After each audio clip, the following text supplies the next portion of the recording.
को यहाँ से इस धरती से उठाने वाले जो व्यक्ति हैं, आज मैं उन्हीं के पास हूँ, आज मैं उनके साथ हूँ। तो आज हम उनसे बात करेंगे और हमारे आज उस्मान सैफी सफ़र के साथ हैं। अमरोहा ज़िले का जो नगर क्षेत्र है, वहाँ के सर्किल ऑफिसर विजय कुमार राणा जी हैं। तो विजय कुमार राणा जी से बात करेंगे उसी डकैत के बारे में जो कि एक सीटी बजाया करता था और घोड़ा दौड़ता हुआ आया करता था और बचाकर उन्हें ले जाया करता था। सर नमस्कार, आपका स्वागत है। Thank you. तो हम बात कर रहे हैं सर कलवा डकैत के बारे में। तो क्या मतलब इसकी अगर हम शुरुआती बात करें तो शुरुआत मतलब कैसे हुई होगी इसकी? कलवा कोई बहुत अमीर व्यक्ति नहीं था, लेकिन एक गांव पड़ता है जो कटरी क्षेत्र का ही है। शाहजहांपुर के परोर थाने का पूरन नगला गांव है, जहां उसकी शुरुआती दौर में उसी के गांव के गिरन व्यक्ति थे जिनसे उसकी आपसी लड़ाई थी, जिसको लेकर के वो कटरी में उस समय जो बागी क्षेत्र कहा जाता था उसमें उतरा और एक काफी बड़ा गैंग चलता था बड़े लल्ला छोटे लल्ला के नाम से, उसका वो सदस्य बना। धीरे धीरे चूंकि बड़े लल्ला छोटे लल्ला गैंग जब समाप्त हुआ तो वो इतने उस पर पहुंचा ऊंचाई पर कि उसने उस गैंग की कमान एक नज्जू नामक और अन्य साथी था उनको उसके साथ संभाल ली और वो गैंग कल्लू नज्जू के नाम से प्रारंभ हो गया, एक नाम हो गया उसका। उसमें सबसे शुरुआती दौर में जब कल्लू, ये हम जो बात कर रहे हैं वो कौन से सन की बात होगी? ये लगभग 95-96 में ये व्यक्ति प्रसिद्धि पाना शुरू किया उस गलत क्षेत्र में, अपराध के क्षेत्र में। और उसके बाद इसके द्वारा संभवतः एक साल में सही डेट या सन तो अब मुझे याद नहीं है, इसने एक मरुधर एक्सप्रेस में डकैती डाली थी जिसमें लगभग जो मुझे याद है 25-26 बदमाश थे जिन्होंने वो दोनों तरफ से घोड़ों से ट्रेन को कवर किया था। उसमें पुलिसकर्मी भी मारे गए थे, 2 पुलिसकर्मियों की मृत्यु हुई थी और ये उनके हथियार भी लूट ले गए थे और काफी बड़ी डकैती मरुधर एक्सप्रेस हुई थी। आज वर्तमान में वो कासगंज जिला है, पूर्व में वो एटा जिला में था। उसके बाद ये धीरे धीरे बढ़ता गया और इसने दूसरे क्षेत्र में भी उस समय पर अपराध में अपना पदार्पण किया, जो क्षेत्र अपहरण का क्षेत्र कहलाता था। और उस क्षेत्र में पहले शुरुआती दौर में इसने खुद अपहरण करने शुरू किए, लेकिन धीरे धीरे इसका नाम और वो इतना बढ़ गया कि इसने छोटे गैंगों से अपहरण करा करके उन व्यक्तियों को अपने पास रखकर और बड़ी फिरौती लेना प्रारंभ कर दिया। 2004 में जब मैं बरेली में नियुक्त था उस समय कुछ ऐसी घटनाएं हुई। उससे पूर्व में एक हमारे बैचमेट थे राजेश कुमार सिंह और कंपिल में थाना अध्यक्ष थे, उनकी इनके साथ मुठभेड़ हुई जिसमें वो मारे गए। साथ में 3 और पुलिसकर्मी मारे गए, उनकी पिस्टल कार्बाइन भी ये लूट ले गए थे। उससे फायर पावर भी इसकी बढ़ती गई है। जब जब इसने पुलिस को नुकसान किया उसकी फायर पावर भी बढ़ती गई क्योंकि ये उनके वेपन भी लेके जाता रहा। हाँ, जिन पुलिस उसमें खास बात ये थी कि SLR भी इसके पास थी, इसके पास कार्बाइन भी थी, इसके पास 9mm पिस्टल भी सरकारी पहुंच गई थी। इसके अतिरिक्त इसके पास खुद की एक 30 स्प्रिंग राइफल थी जिसको ये स्वयं अपने पास रखता था और एक कार्बाइन को जब भी कभी जब शुरुआती दौर में हम लोगों की इसकी मुठभेड़ स्टार्ट हुई थी उस मुठभेड़ में एक विसिल बस्ती भी फायर पावर का इस्तेमाल ये करता था, तो वो सब लोग कहते थे सिटी बस्ती है, तो वो एक्चुअल में 30 स्प्रिंग राइफल के ऊपर इसने वो लगाई हुई थी एक एक्स्ट्रा नाल जिससे वो सिटी की आवाज आती थी। हम लोग धीरे धीरे इस गैंग के जब तलाश में निकले थे, चूंकि बरेली पोस्टिंग थी लेकिन ये कानपुर जोन और अब आज की वर्तमान आगरा जोन दोनों को मिलाकर के अपराध करता था। मतलब 7-8 जिले मतलब उसमें कम करता था ये। इसमें बरेली, बदायूं, फरुखाबाद, एटा, आप कासगंज भी कह सकते हैं आप, उधर हरदोई तक ये कई बार जाता था। इसका जो जहाँ ये रहता था वो टोपोग्राफी ऐसी होती थी कि बड़ी बड़ी कटरी होती थी, बहुत डेंस कटरी थी, उसमें आदमी कुछ भी दिखाई नहीं देता था, 1.5 फीट के बाद शायद कुछ नहीं देख सकता था। लेकिन चूंकि पकड़े इनके पास आती थी, रैंसम कल्लू के नाम से बढ़ जाती थी फिरौती और लोग भयभीत थे। इसके ऊपर जिस दिन इसका अंत हुआ था उससे पूर्व 106 मुकदमे इसके ऊपर दर्ज थे। बहुत सारे ऐसे मुकदमे थे जो इसके खिलाफ दर्ज नहीं कराए लोगों ने डर के। उस वक्त में मतलब कितने रुपए का ये इनामी रहा होगा सर? उस समय 2000 से ये 1 लाख का इनामी चल रहा था और जब मृत्यु हुई है उस समय भी 1 लाख रुपए का इनामी था। इसके पास हमेशा गैंग में मेंबर्स बहुत थे, 20 से 25 आदमी लगभग हर समय साथ रहते थे। जहां तक मुझे याद है सबसे पहली मुठभेड़ हमारी, वैसे जो मतलब जिसे ऑफिशियल मुठभेड़ कहें, जिसके मुकदमा भी लिखा गया, और वो रखोली एक गांव पड़ता था, थाना सुनगढ़ी एटा में था उस समय, कासगंज डिस्ट्रिक्ट नहीं बना था, उसमें हुई थी सबसे पहली मुठभेड़। हम लोग रात में जो हमारा मुखबिर तंत्र जो हमने अपने तरीके से विकसित किया था, उस मुखबिर तंत्र में सबसे महत्वपूर्ण बात ये निकल के आई थी कि आप दिन में घुस करके उसको मार नहीं सकते, या उससे लड़ाई जीत नहीं सकते, या उसको अरेस्ट नहीं कर सकते दिन में। ऐसा क्यों सर?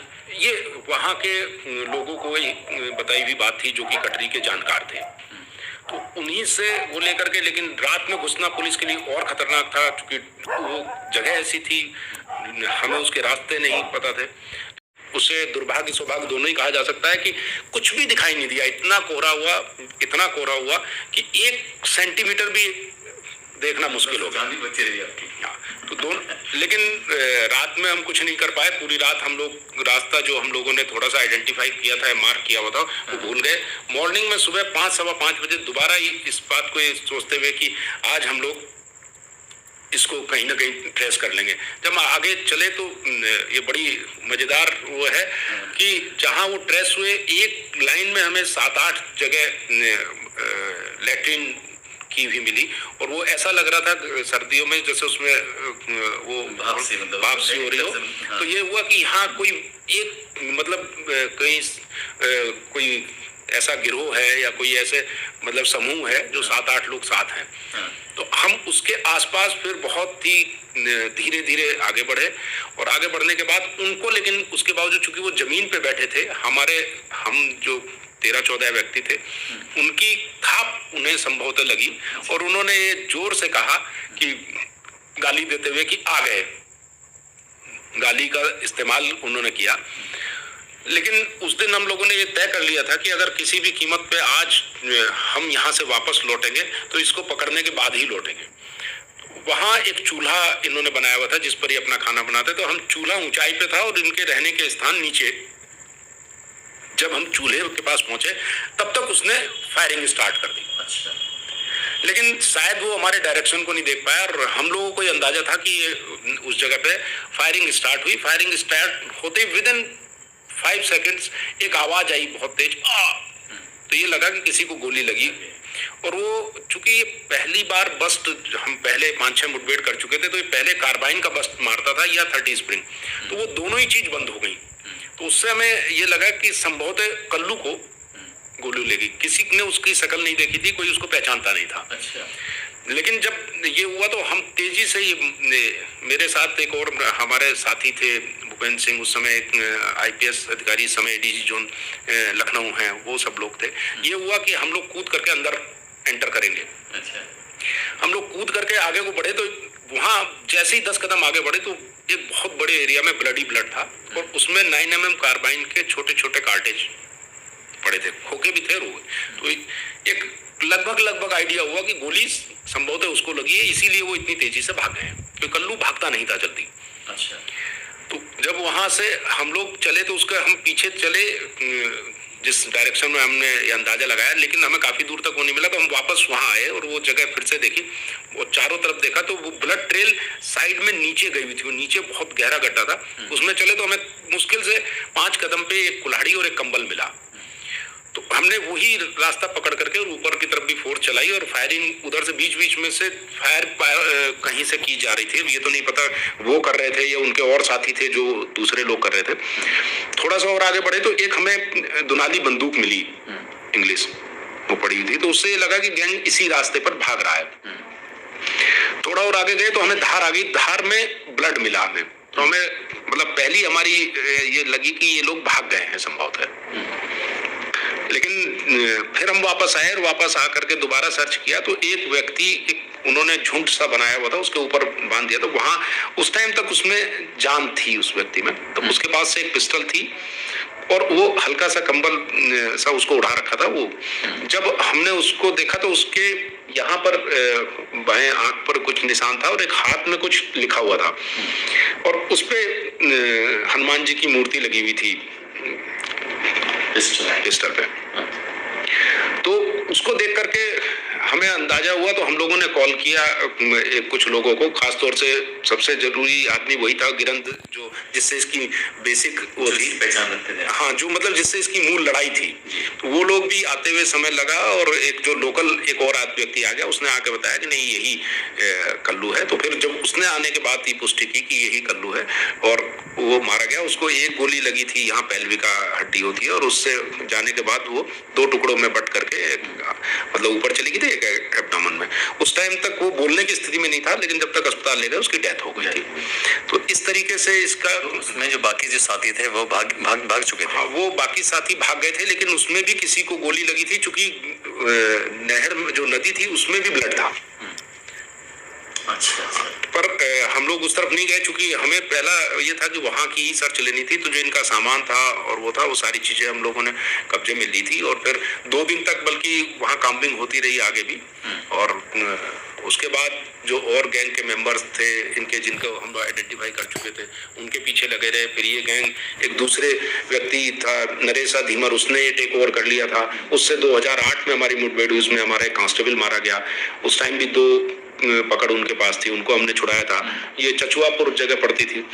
और उसके बाद उसको भी हम लोगों ने कुछ टाइम बाद एक और मुठभेड़ में वो मारा गया था, नरेशा धीमर। उसके ऊपर भी 50,000 रुपए इनाम था, और वो भी कल्लू के साथ, वो कल्लू की ही गैंग का मेंबर था। कल्लू के साथ 15 मुठभेड़ों में वो भी वांछित था, 15 पुलिस कर्मी के मारने में वो व्यक्ति भी वांछित था। उनके बाद से कटरी ऑलमोस्ट खाली हो गई थी। इस बीच में कहीं और हमने राम खिलौना और वो जो कटरी के बदमाश थे, इनके इनकाउंटर हुए, इनके साथ मुठभेड़ हुई, ये मारे गए। तो कुल मिला के 15 जनवरी 2006 को कलवा डकैत का हमेशा के लिए चैप्टर बंद हो जाता है। और इसके बाद जाहिर सी बात है कि कलवा डकैत ने उस इलाके में जहां पर वो बदमाशी करता था, तो कितने लोगों को उसने परेशान किया होगा। जब ये बात सरकार तक पहुंचती है, जब ये बात उच्च अधिकारियों तक पहुंचती है, तो उसके बाद कुछ न कुछ तो रहा होगा। सर, ये पुरस्कार तो जरूर मिला होगा कुछ न कुछ आपको, इसके बारे में क्या बताएंगे? बिल्कुल, उसके बाद हम लोगों का आउट ऑफ टर्न तुरंत ही एक पद बढ़ा करके हमें नियुक्त कर दिया गया। मैं उस समय सब इंस्पेक्टर था, इंस्पेक्टर की नियुक्ति कर दी गई मेरी। और उसके बाद जो नियमानुसार कार्रवाई होती है, उसमें माननीय राष्ट्रपति द्वारा भी हम लोगों को वीरता हेतु पुलिस पदक दिया गया।